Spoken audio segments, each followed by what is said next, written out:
नमस्कार साथियों, मैं आपका दोस्त, आपका साथी बीएस तर्क। आज समझेंगे कि हमें किताबें क्यों पढ़नी चाहिए। पढ़ने के दौरान क्या होता है। हम पढ़ने के दौरान तमाम चीजों के बीच संबंध स्थापित करते हैं, उनके बीच के रिश्ते को समझ पाते हैं, वे कैसे बदल रहे हैं इस बात को देख पाते हैं।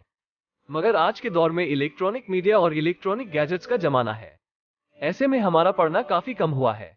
बच्चों के लिए भी कहानी की किताबों के समानांतर कार्टून के विभिन्न चैनलों का विकल्प खुला है। बच्चों को कहानी सुनाने के लिए पेरेंट्स के पास वक्त का अभाव है। ऐसे में किताबों के साथ बच्चों का वो रिश्ता विकसित नहीं हो पाता जो उन्हें किताबों के साथ पढ़ने की खुशी वाले एहसास के साथ जोड़े, ताकि किताब उनके लिए सिर्फ परीक्षाओं में अच्छा नंबर लाने का जरिया भर न रहे। रीडिंग रिसर्च की दुनिया, इन्हीं सारे सवालों की पड़ताल रीडिंग रिसर्च की विधा में होती है। क्लासरूम के बाद बच्चे किताब क्यों नहीं पढ़ना चाहते। वर्तमान में हम शायद बच्चों को किताबों के साथ खुशी वाला रिश्ता विकसित करने का मौका नहीं दे पा रहे हैं। बच्चों को स्वतंत्र रूप से पढ़ने का मौका देकर हम उनको पढ़ने की खोई हुई खुशी को फिर से ढूंढने में मदद कर सकते हैं। रीडिंग रिसर्च की दुनिया बेहद रोचक है।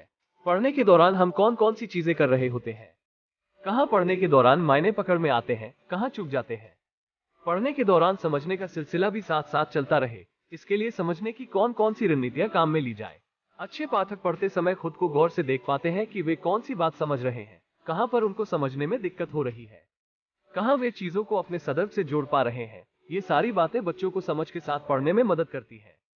समझ के साथ पढ़ने के दौरान अर्थ ग्रहण करने की खुशी भी बच्चों के चेहरे पर साफ ही साफ दिखाई देती है। जब वे पढ़ने के दौरान हैरान होते हैं, हंसते हैं और अपने दोस्तों को किताब का वह हिस्सा पढ़ने या किसी चित्र को देखने के लिए कहते हैं। आइए जानते हैं 5 कारण आखिर क्यों किताबें पढ़ना है जरूरी है। नंबर 1, शब्दावली का विकास। किताबें पढ़ने से आप अपनी शब्दावली को विकसित कर सकते हैं। जितना अधिक आप पढ़ते हैं उतने ही नए शब्द आपकी शब्दावली में अपना रास्ता खोज लेते हैं। पढ़ना उन शब्दों और वाक्यांशों को सिखा देता है जिन्हें आप सामान्य भाषण के भाग के रूप में उपयोग कर सकते हैं। नंबर 2, ध्यान लगाने में मदद। किताबें पढ़ने से आप किसी भी बात में ध्यान लगाने की अवधि को बढ़ाते हैं। प्रारंभिक उम्र से अच्छी पढ़ी जाने वाली किताबों की आदतों को अपने आप में प्रोत्साहित करने से ध्यान अवधि बढ़ती है और हमें बेहतर और अधिक समय तक ध्यान केंद्रित करने में आसानी होती है। नंबर 3, समय का सही उपयोग। अच्छी किताबों को पढ़ने की आदतें समय का सही उपयोग करवाती है। जब कभी हम खाली बैठे होते हैं तो हम सोचते रह जाते हैं कि हम क्या करें और क्या न करें। उस समय किताबों को पढ़ने से हमारा समय का सदुपयोग हो जाता है। नंबर 4, पुस्तकों के लिए आजीवन प्रेम। किताबें पढ़ने की आदतों को विकसित करने से हम अपने अंदर पुस्तकों के किए आजीवन प्रेम विकसित कर लेते हैं। नियमित रूप से पढ़ना शुरू करने पर हम आगे जीवन में किताबें पढ़ने का आनंद लेने लगते हैं।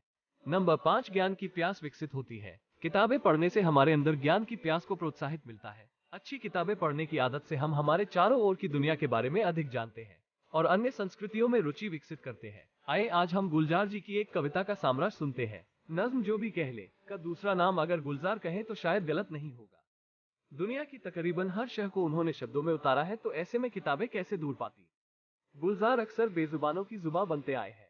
वे उनका भी कहा सुन लेते हैं जिन्हें अगर हम बेजान समझते हैं, और यही वो वजह है जिसकी वजह से गुलजार गुलजार कहलाते हैं।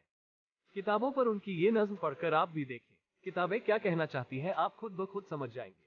किताबें झांकती हैं बंद अलमारी के शीशों से, बड़ी हसरत से तकती है महीनों अब मुलाकातें नहीं होती। जो शामें उनकी सोहबत में कटा करती थी अब अक्सर गुजर जाती है। कंप्यूटर के पर्दों पर बड़ी बेचैन रहती है। किताबें कहती हैं उन्हें अब नींद में चलने की आदत हो गई है। जो कदरें वो सुनाती थी कि जिनके जो रिश्ते वो सुनाती थी, वो सारे उधरे उधरे हैं। कोई साफा पलटता हूँ तो एक सिसकी निकलती है। कई लफ्जों के मानी गिर पड़े हैं बिना पत्तों के, सूखे टुन लगते हैं वो अल्फाज जिन पर अब कोई मानी नहीं उगते। जुबां पर जो जायका आता था जो साफा पलटने का, अब उंगली क्लिक करने से बस झपकी गुजरती है। किताबों से जो जाती राब्ता था वो कट गया है। कभी सीने पर रखकर लेट जाते थे, कभी गोदी में लेते थे, कभी घुटनों को अपने रिहल की सूरत बनाकर नींद सजदे में पढ़ा करते थे, छूते थे। जबी से वो सारा इल्म तो मिलता रहेगा आइंदा भी, मगर वो जो किताबों में मिला करते थे, सूखे फूल और महके हुए रुख के किताबें मंगाने गिरने उठाने के बहाने रिश्ते बनाते थे, उनका क्या होगा वो शायद अब नहीं होंगे। किताबें झांकती हैं बंद अलमारी के शीशों से, बड़ी हसरत से तकती है महीनों अब मुलाकातें नहीं होती।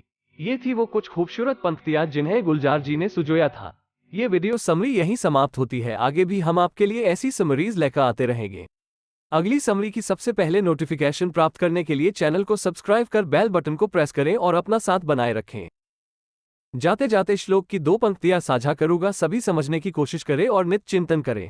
मंदारगंधसम युक्तम चारुहासम चतुर्भुजम बरहेपिंछावचुआंगव कृष्ण वंदे जगद्गुरुम। जय हिंद, नमस्कार, धन्यवाद।